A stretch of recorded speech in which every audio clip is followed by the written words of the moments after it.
അങ്ങനെയുള്ള രാഹുലാണ് ഒരാളോടല്ല ഒന്നിലധികം ആളുകളോട് ഒരേ തരത്തിൽ ഇടപെടുകയും ഒരേ വൈകൃതം പുലർത്തുകയും ചെയ്തത്.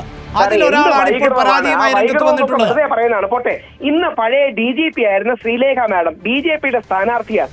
DGP ആ ശ്രീലേഖ ശക്തമായി ഇന്ന് ചോദിച്ചിരിക്കുന്നു, എന്തുകൊണ്ട് യുവതി ഇത്രകാലം പരാതി നൽകിയില്ല? ഇത് രാഷ്ട്രീയമല്ല, ഒരു വ്യക്തിയുടെ ജീവിതം പല്ലും ചേർന്ന് ഇല്ലാതാക്കാൻ നോക്കുകയാണ്. രാഹുൽ മാങ്കൂട്ടത്തിനെ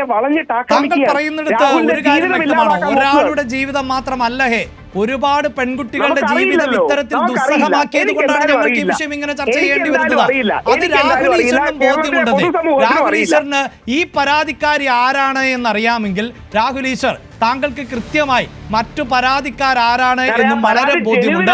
രാഹുൽ മാങ്കൂട്ടം ആരോടൊക്കെയാണ് ഇത്തരത്തിൽ പെരുമാറിയിട്ടുള്ളത് എന്നത് രാഹുൽ ഈശ്വറിനും ബോധ്യമുണ്ട്. താങ്കൾക്കോ എനിക്കോ പരാതി ജെനുവിനാണെന്ന് അറിയാമോ? നമുക്ക് പോലീസ് സംവിധാനങ്ങളുണ്ട് അന്വേഷിക്കാൻ. ആ പെൺകുട്ടികൾ പരാതി കള്ളം പറയുന്നതാണെങ്കിലോ നമുക്കറിയില്ലല്ലോ. അവർ പരാതി കൊടുക്കുക, പോലീസ് അന്വേഷിക്കുക, തെറ്റുകാരനാണെങ്കിൽ ശിക്ഷിക്കുക.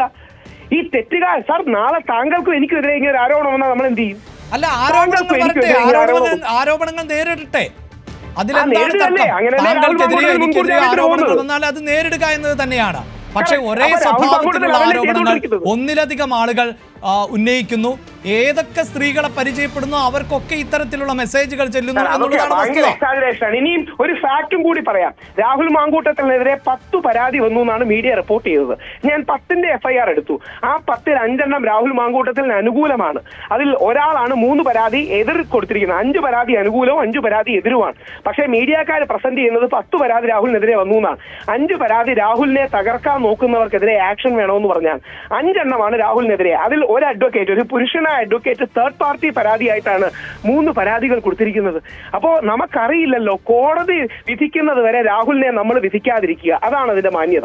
അല്ല, കോടതി വിധിക്കട്ടെ, അതിലൊന്നും ആർക്കും ഒരു തർക്കവുമില്ല. താങ്കൾ ഈ സൂചിപ്പിക്കുന്ന മറുഭാഗം എന്തുകൊണ്ട് പറയുന്നില്ല എന്നത് മാത്രമാണ് എന്റെയും സംശയം.